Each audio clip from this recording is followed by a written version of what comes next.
মাঝখানের মতো খাড়া করে আমার দিকে তাকান। সাইয়েদনা জিবরিল কোরআন নিয়ে এসেছেন, ফলে উনি হয়েছেন শ্রেষ্ঠ ফেরেশতা। বিশ্ব নবীর উপর কোরআন নাজিল হয়েছে, তাই তিনি হয়েছেন শ্রেষ্ঠ নবী। রমাদানে কোরআন নাজিল হয়েছে, তাই রমাদান হয়েছে শ্রেষ্ঠ মাস। কদরের রাতে কোরআন নাজিল হয়েছে, তাই কদর হয়েছে শ্রেষ্ঠ রাত।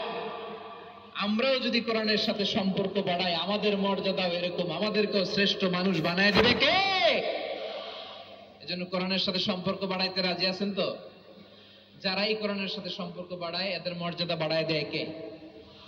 দেখবেন আমাদের হাফেজে কোরআন, তারা ইন্টারন্যাশনাল কোরআন কম্পিটিশনে যে গোটা বিশ্বকে পেছনে ফেলে প্রথম পুরস্কার নিয়ে আসে। এত ছোট ছোট বাচ্চা, ও সমাজ বোঝে না, রাজনীতি বোঝে না, টাকা পয়সা বোঝে না, কিচ্ছু বোঝে না, কিন্তু গোটা বিশ্বে ওকে সম্মানের চেয়ারে আসীন করেছে কে?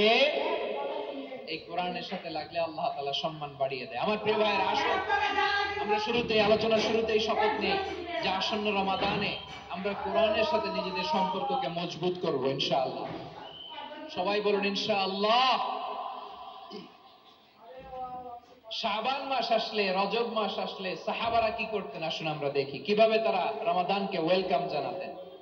রজব শাবান আসলেই ওনারা রমাদান পর্যন্ত পৌঁছার আকুতি, আগ্রহ আর ফরিয়াদ আল্লাহর কাছে জানাতেন আর বলতেন, ইয়া আল্লাহ, রমজান পর্যন্ত আমাদের হায়াত বাড়িয়ে দাও। আল্লাহুম্মা বাল্লিগনা রমাদান, আল্লাহ তুমি রমজান পর্যন্ত আমাদের পৌঁছে দাও। আল্লাহুম্মা বারিক লানা ফি রজব ওয়া শাবান ওয়া বাল্লিগনা রমাদান, আল্লাহ রজব শাবানে বরকত দাও, আল্লাহ রমজান পর্যন্ত তুমি আমাদেরকে পৌঁছে দাও। আওয়াজ করে পড়েন আমিন। আমার প্রিয় চাঁপাইনবাবগঞ্জের ভাইরা, গত বছর অনেকের সাথে আমরা একসাথে রমাদান কাটিয়েছি, তাদের অনেকে দুনিয়াতে এখন বেঁচে নাই, এরকম আছে না নাই?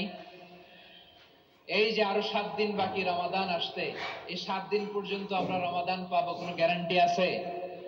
আচ্ছা, এই বছর যদি খুশনসিব হয় আমাদের, আমরা যদি পাই, আগামী বছরও যে রমাদান আমরা পাবো, কোনো গ্যারান্টি আছে? তাহলে আসুন আমরা ভেবে নেই, হতে পারে this Ramadan could be the last and final Ramadan in our life. হতে পারে এই রমাদানই হতে পারে আমার জীবনের শেষ রমাদান। ঠিক কিনা বলেন?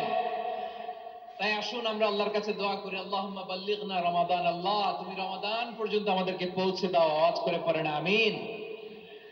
ইবনে রাজব আল হাম্বলি লাতাইফুল মাআরিফের মধ্যে লিখেছেন, সাহাবারা ওনারা রমাদান কেন্দ্রিক, আমাদের সালাফ সালফে সালিহিনরা রমাদান কেন্দ্রিক জীবন কাটাতেন। ওনারা রমজান আসার 6 মাস আগে আল্লাহর কাছে দোয়া করতেন, আল্লাহ রমজান পর্যন্ত পৌঁছে দাও। রমজান চলে যাওয়ার পরে বাকি 6 মাস আল্লাহর কাছে দোয়া করতেন, আল্লাহ এই রমাদানে যে ইবাদত করেছি, এই ইবাদতগুলো তুমি কবুল করে নাও। সুবহানাল্লাহ। তাহলে পুরো